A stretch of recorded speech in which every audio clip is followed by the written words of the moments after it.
Hello, hope you're doing good. In this video, I will be showing you how to create domain name in Wix.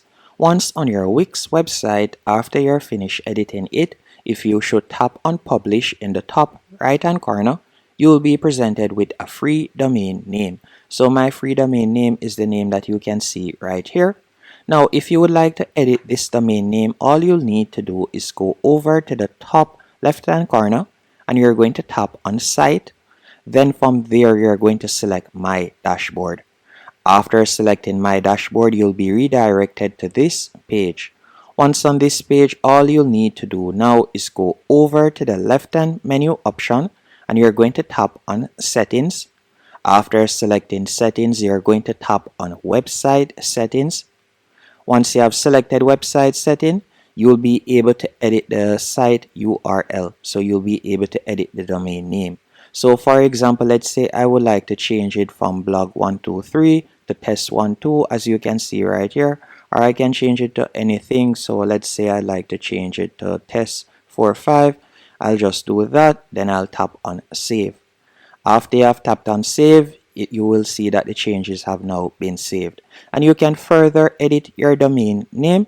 All you'll need to do is go back. So you're going to tap on setup in the top left hand corner, or you can tap on home, whichever option.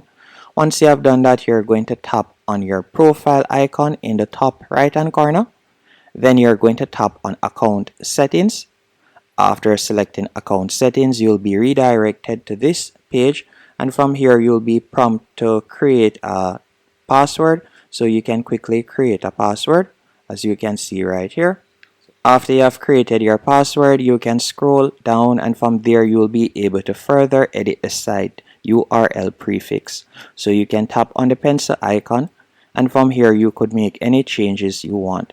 So for example, let's say instead of it being tutorials JSON 24, I want to remove the 24. I can do that, then tap on save.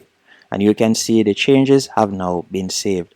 So if we were to go back and then preview our new domain name, so if we were to tap on publish once more, you can see right here, if we were to tap on preview, so let's do that to preview our new site, you'll realize that our domain name has changed.